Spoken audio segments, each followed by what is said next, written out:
नाज़रीन, drama serial मुकद्दर का सितारा के आने वाली इसमें आप देखेंगे कि सफदर कुछ ज्यादा है रमशा के घर और रमशा से कहता है कि ये बताओ मुझे कि तुम आखिर कितने पैसे लोगी मेरे बेटे की मुस्तकिल जान छोड़ने के लिए। ये सुनते साथ ही रमशा कहती है कि मैं आपके बेटे की अब किसी भी सूरत में जान अगर छोड़ भी दूं तो आपका बेटा कभी भी मुझसे छुटकारा हासिल नहीं कर पा सकता। ये सुनते साथ ही सफदर कहता है कि कैसे कैसे नहीं हो सकता है ये मुमकिन। देखो, मैं तुम्हारी मुंह बोली कीमत तुम्हें अदा करने के लिए तैयार हूँ, लेकिन तुम्हें हर हाल में जाना ही होगा फिजान की जिंदगी से, नहीं तो मैं तुम्हें मार दूंगा। ये सुनते साथ ही रमशा कहती है कि मैं किसी भी सूरत में नहीं जा सकती हूँ, क्योंकि अब चाहे आप दुनिया की जितनी मर्जी ताकत इस्तेमाल कर लें, हम दोनों को अलग नहीं कर सकते, हम दोनों शादी कर चुके हैं। ये सुनते साथ ही सफदर कहते हैं कि क्या तुम क्या कह रही हो, मेरे बेटे को तुमने आखिरकार फंसा ही लिया ना, देखना अब तुम कैसे उसको छोड़ोगी। ये सुनते साथ ही रमशा कहती है कि मैं फिर भी नहीं छोड़ूंगी, जो करना है जाकर कर लें। अब ये सोचें कि अब आपका आने वाला वारिस वो आपके लिए कैसे आपके सामने आकर खड़ा होगा। ये सुनते साथ ही सफदर कहता है कि तुम्हें और तुम्हारी माँ को तो मैं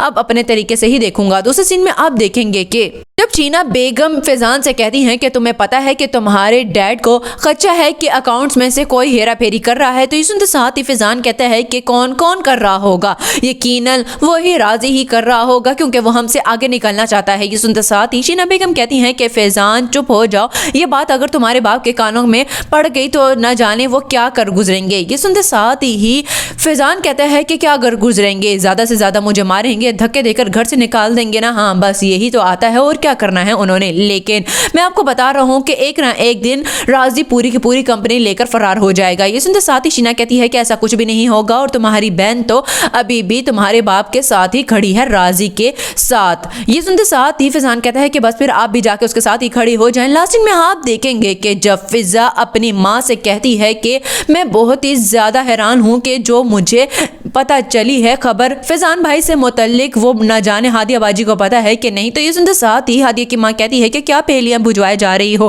फिजा मुझे भी कुछ बताओगी। तो ये सुनते साथ ही फिजा कहती है कि क्या बताऊं मैं आपको बता भी दूं तो आप क्या करेंगी, उल्टा परेशान ही हो जाएंगी। ये सुनते साथ ही हादिया की माँ कहती है कि बता रही हो या फिर मैं तुम्हारे से भी बात ना करूँ। ये सुनते साथ ही फिजा कहती है कि मैं आपको इतना बताना चाह रही थी कि फैजान भाई ने दूसरी शादी कर ली है और आज मैंने उस लड़की को भी देखा है उनके साथ। ये सुनते साथ ही हादिया की माँ कहती है कि क्या ये बात तुमने हादिया को बताई है। तो ये सुनते साथ ही फिजा कहती है कि नहीं, ये बात मैंने हादिया बाजी को इस हालत में नहीं बताई, क्योंकि परेशान होकर न जाने अपनी तबीयत खराब कर लेती तो क्या होता।